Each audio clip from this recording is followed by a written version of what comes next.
तो श्री नरसिंह मेहता जी एक बार उन्होंने अपना राग गिरवी रख दिया। क्यों? किसी सेठ से बहुत सारे पैसे लिए थे। उस सेठ की पत्नी को उन्होंने आज्ञा कर दी थी कि तुमको इस जीवन में ठाकुर जी का दर्शन जरूर होगा।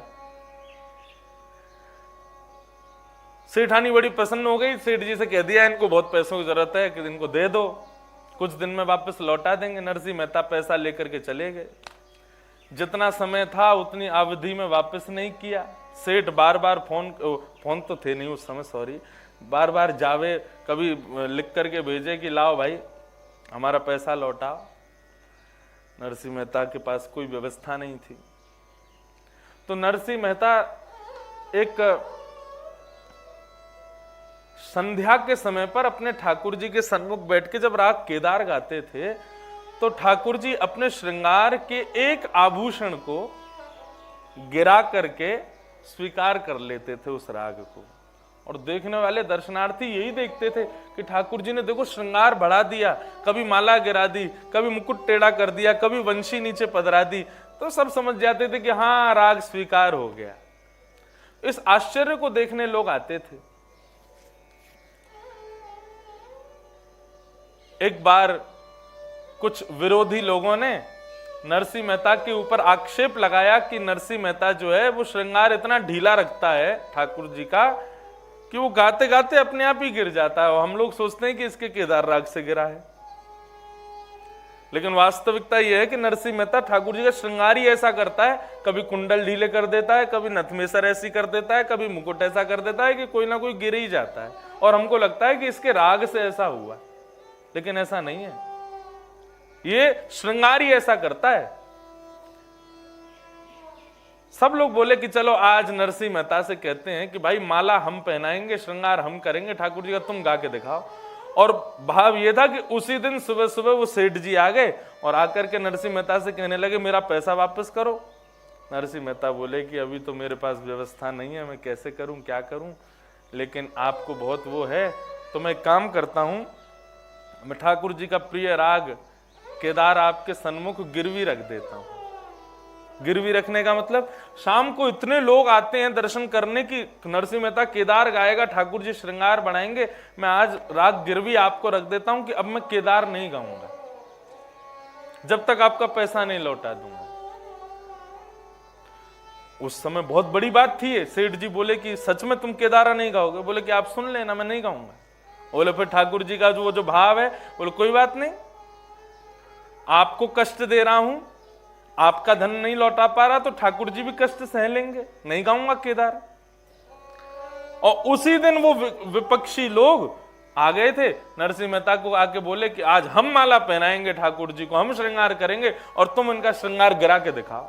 तुम्हारे केदार गा के नहीं गिरा तो हम मान जाएंगे तुम झूठ बोलते हो।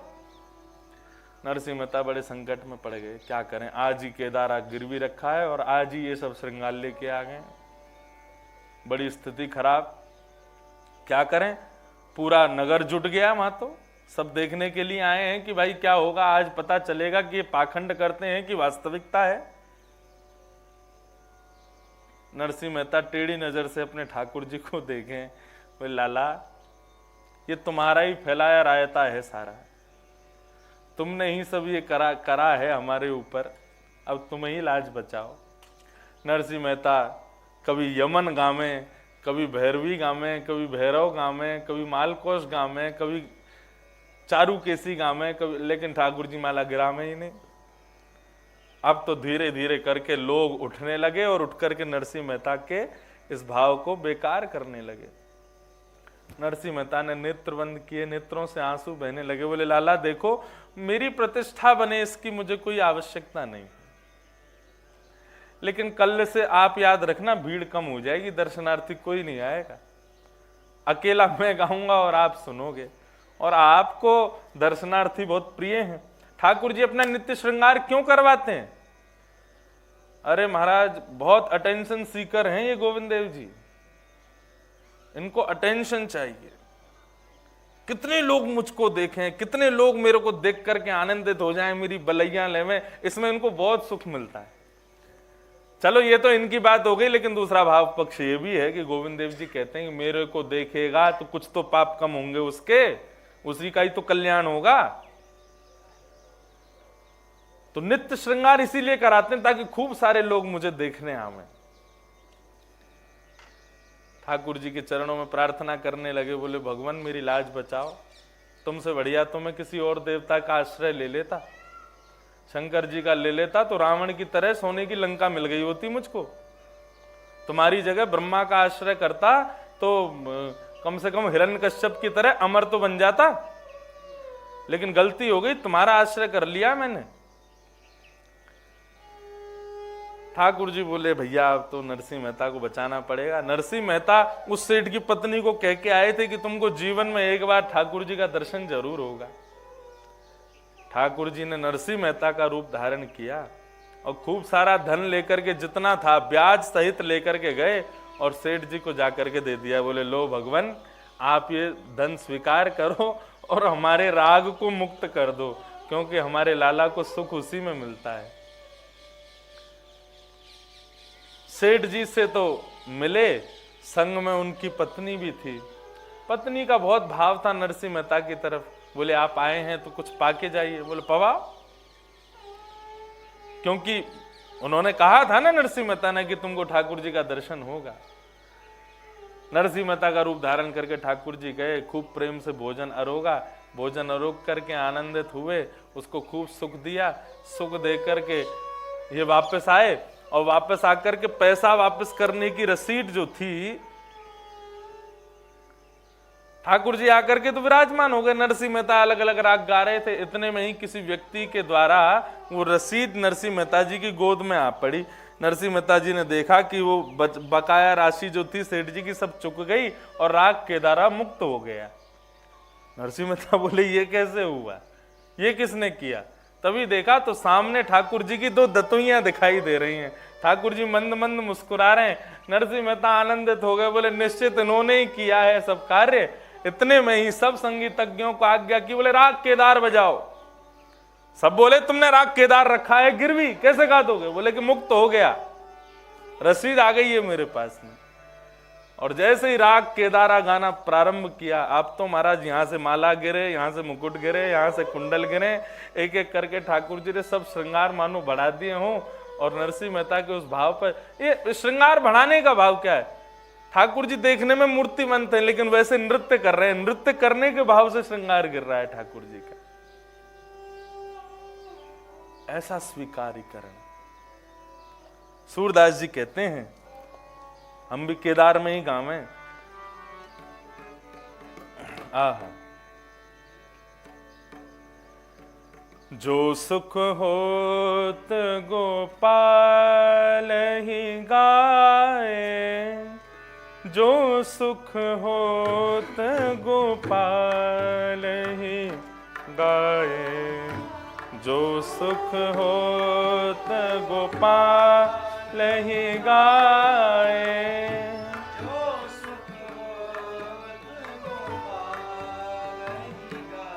बंधुओं सब लोग भाव से गाना।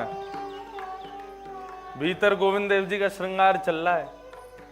थोड़े पुजारी जी परेशान हो जाएं, क्यों? हमारे केदारा को सुन के भीतर भी श्रृंगार गिर रहा हो, कभी कान के कुंडल पधर रहे हो, कभी हाथों के कड़ूला गिर जाएं। ऐसा भाव रख के गाओ सब लोग भाव से। ठाकुर जी को अति प्रिय है ये राग।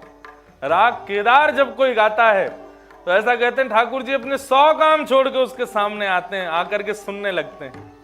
भाव से गाओ। जो सुख होत गोपाल ही गाए, जो सुख होत गोपाल ही गाए, जो सुख होत गोपाल ही।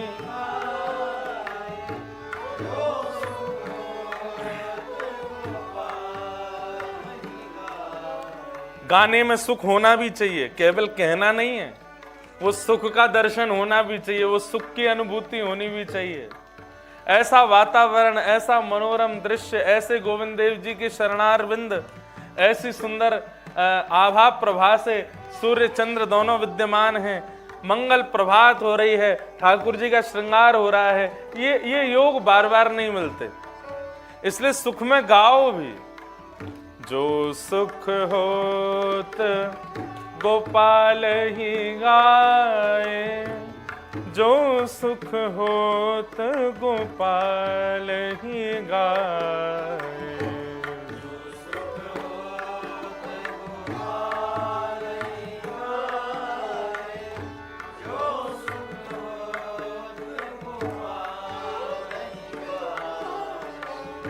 सोना होत जप तप व्रत संयम, सोना होत जप तप व्रत संयम, सोना होत जप तप व्रत संयम, सोना होत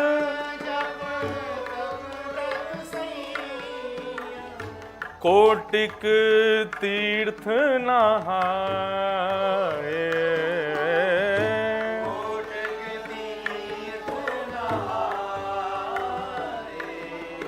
जो सुख होत गोपाल ही गाए, जो सुख होत गोपाल ही गाए, जो सुख होत गोपाल ही गाए।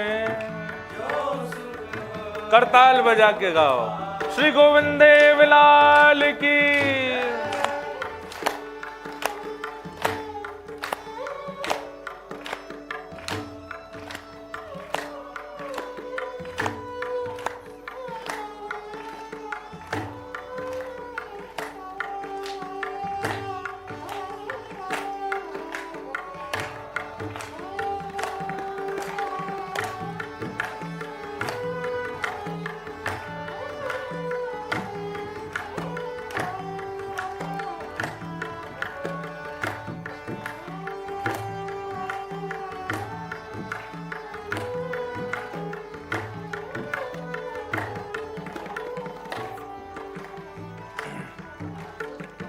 गद गद गिरा नयन जल धारा, गद गद गिरा नयन, गद गद गिरा नयन जल धारा, गद गद गिरा नयन जल, प्रेम पुलक तनु छाए, प्रेम पुलक तनु। एक बार श्री यमुना जी ने परीक्षण किया। कैसा परीक्षण? बोले जब कृष्ण विरह में गोपियां रोती हैं तो उनके आंखों से गिरने वाली अश्रुधारा जब पृथ्वी पर गिरती है तो यमुना जी उस अश्रुधारा को पृथ्वी से लेकर के जाती हैं और उसका जब परीक्षण करती हैं तो परीक्षण में क्या पाया? यमुना जी ने उस कृष्ण विरह के अश्रुधारा को यमराज जी के पास भेजा और यमराज जी से कहा, भैया, यमुना के बहन है ना यमराज, बोले भैया ये कृष्ण विरह में बहने वाले गोपियों के अश्रु बिंद हैं, जरा परीक्षण करके बताओ ना इसमें कितना कष्ट विद्यमान है। यमराज जी कहते हैं, बहन इसमें इतना कष्ट विद्यमान है कि इतना कष्ट मैं चाह करके भी महापापियों को इस नरक में नहीं दे सकता, उतना कष्ट कृष्ण विरह में रुदन करने वाली विरही गोपियों का है। मतलब समझ आ गया कि कृष्ण विरह जो है वो नरक के कष्ट भी उसके सामने फीके हैं। यमुना जी ने दूसरी बार परीक्षण किया कि जब कृष्ण मिल जाते हैं और गोपियां भावावेश में जब प्रेमाश्रु गिराती हैं, जो सूरदास जी यहां पर कह रहे हैं, क्या कह रहे हैं सूरदास? गदगद गिरा नयन जलधारा, प्रेम पुलक तनु छाए। जब गदगद होते हो तुम कृष्ण से मिलकर के और तुम्हारे नेत्रों से जो अश्रुधार बहते हैं, यमुना जी ने एक बार गोपियों की उस अश्रुधार को लिया और ले जाकर के इंद्र को दिया और कहा कि इंद्र जरा बताना कि ये कृष्ण प्रेम में, कृष्ण आनंद में बहने वाले आंसू हैं, इनमें कितना सुख विद्यमान है। तो इंद्र कहते हैं कि इतना सुख तो स्वर्ग के भोगियों को भी प्राप्त नहीं होता जितना सुख इसमें विद्यमान है। ये सुख तो ब्रह्मा के सुख से भी ऊपर है। सूरदास जी वही कह रहे हैं, कृष्ण के भाव में, कृष्ण के प्रेम में, उस कन्हैया के प्रेम पक्ष में जब दो अश्रुबिंद आंख से निकलते हैं तो उस समय जो सुख भक्त को होता है वो ब्रह्म सुख को भी फीका कर देता है। और प्रेम अश्रु जो हमारे नेत्रों से निकलते हैं वो साधारण नहीं है। कृष्ण के प्रेममयी कथा सुनते हुए, दर्शन करते हुए जब नेत्रों से अश्रुधार बहते हैं तो उस समय ये बात बिल्कुल निश्चित माननी चाहिए कि कन्हैया या तो पीछे पद्दी पे लटके हुए हैं, या कहीं हाथ पकड़ रखो है, या अभी अभी छू के निकले हैं, तभी ये प्रेमाश्रु प्रकट हुआ है। गद गद गिरा नयन जल धारा, गद गद गिरा प्रेम पुलक तन छाए, प्रेम पुलक जो सुख होत गोपाल ही गाए, जो सुख होत गोपाल ही गाए, जो सुख हो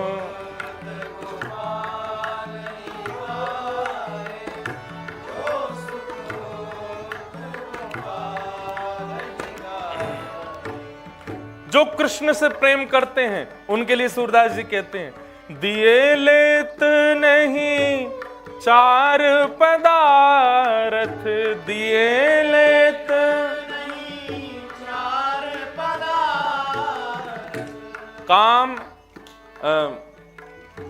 चतुर्विध पुरुषार्थ, धर्म अर्थ काम और मोक्ष। कृष्ण प्रेमियों को यदि ये प्राप्त हो रहे हो तो वो उसको लेते नहीं है। बोले हमको नहीं चाहिए, हमें ना धर्म से मतलब, ना अर्थ से मतलब, ना काम, ना मोक्ष चाहिए। कहा करूं वैकुंठ ही जाए, जहां नहीं नंद जहां नहीं यशोदा, ऐसे वैकुंठ को कौन जाए, ब्रज तज मोरी जाए बलाएं। यदि ब्रज छोड़ करके जाने की बात करो, वैकुंठ भी यदि सामने हो, वहां पे भी मेरी अलाएं बलाएं चली जाए, मुझे नहीं जाना है, मैं तो यहीं ब्रज में ही रहूंगा, मुझे ब्रज छोड़ के नहीं जाना। ये ब्रज भक्त का भाव है। दिए लेत नहीं चार पदार्थ, दिए लेत नहीं चार पदार्थ, हरि चरणन अरुझाए, हरि चरणन सूरदास गोविंद भजन बिन, सूरदास गोविंद भजन, सूरदास गोविंद भजन बिन,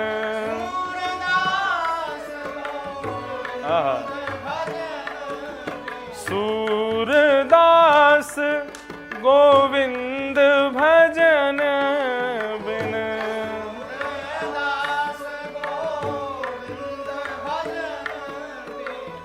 चित नहीं चलत चलाए, चित नहीं चलत चलाए। जय हो। जो सुख होत गोपाल ही गाए, जो सुख होत गोपाल ही गाए, जो सुख होत गोपाल ही गाए, जो सुख हो सो सुख नाही किए जप तप के,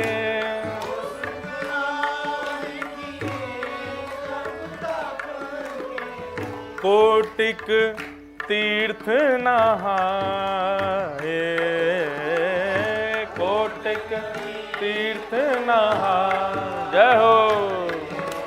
जो सुख होत गोपाल ही गाए, जो सुख होत गोपाल ही गाए, जो सुख होत गोपाल ही गाए, जो सुख होत, हाँ जो सुख होत गोपाल ही गाए, जो सुख होत गोपाल ही गाए, जो सुख होत गोपाल, जो सुख होत, जो सुख होत, जो सुख होत गोपाल ही गाए। श्री राधा रमण लाल की। मिलता है ना सुख ठाकुर जी का गुणगान करने में। कोई मुझसे कहते हैं आप थक नहीं रहे, परसों कथा करके आए, कल से फिर यहाँ सुबह कथा और फिर आगे कथा, इतना कथा। मैंने कि भाई ठाकुर जी का गुणगान गाने में भी यदि थकान होने लग जाए तो फिर इससे बड़ा जीवन का व्यर्थ और कुछ नहीं होगा। थकना तो उनको चाहिए जो संसारी कार्यों में लगे हैं। लोग कहते हैं कि कथाकारों का तो व्यापार हो गया कथा कहना। मैं तो स्वीकार करता हूं, हाँ हमारा व्यापार है, चलो मान लो हमारा व्यापार है, हम कथा से व्यापार कर रहे हैं। लेकिन ऐसा व्यापार हर कोई करे जिसमें खुद भी गुणगान ठाकुर जी का करे, सबको भी गवावे, ऐसा व्यापार हमको स्वीकार है। ठाकुर जी के भक्तों में सखा का दूसरा लक्षण होना चाहिए प्रशांत। ये मैंने कहां से निकाले? कृष्ण स्यासीत सखा कश्चित ब्राह्मणो ब्रह्मवित्तमः विरक्त इंद्रियार्थेषु प्रशांतात्मा जितेंद्रिय। सुदामा चरित्र। वहां पर पहला बताया विरक्त, दूसरा बताया प्रशांत। ठाकुर जी के भक्त में प्रशांति होनी चाहिए, जितना हो सके शांत रहे, जितना हो सके कम बोले, कम देखे, कम सुने, किसको? संसारी वस्तुओं को। और धीरे धीरे प्रयास ये प्रारंभ करो। पहले एक बार एक दिवसीय अवकाश देके देखो, फिर धीरे धीरे 2 दिन का कर दो, धीरे धीरे 3 दिन, सनई सनई। भक्ति जो एक साथ लोग कर देते हैं ना, एक बार में ही सब हो गई महाराज, इतना कभी कभी भाव आ जाता है, आज ही पूजा, आज ही सेवा, आज ही 56 भोग, आज ही ये, आज ही वो। ऐसे लोगों की भक्ति सुदृढ़ नहीं होती। भक्ति धीरे धीरे आगे बढ़नी चाहिए, सनई सनई। तो गोपाल अपने सखाओं में पहला गुण देखते हैं विरक्ति, दूसरा गुण देखते हैं प्रशांति। शांत कितना है। जो बहुत बोलता है ठाकुर जी को वो भी प्रिय नहीं। गोपाल के सखा का तीसरा गुण क्या होना चाहिए? जितेंद्रिय। अपनी इंद्रियों को जीते। हाथ में तो ली है माला, नेत्र बंद करके ठाकुर जी का स्मरण कर रहे हैं, लेकिन उस समय ये लग रहा है कि कब माला पूर्ण हो और माला छोड़ करके मैं तुरंत जाऊं, मेरी चाय का समय हो गया, या मुझे भोजन करना है, या मुझे ऐसा भाव है या ऐसा भाव। ऐसा नहीं। जितेंद्रिय। ठाकुर जी की सेवा में जब हो तब अपनी इंद्रियों को जीते बैठा हो।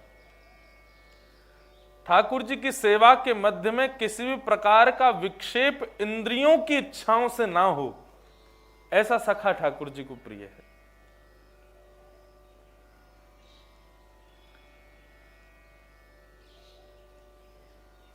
नामदेव जी पंडरीनाथ भगवान के परम भक्त,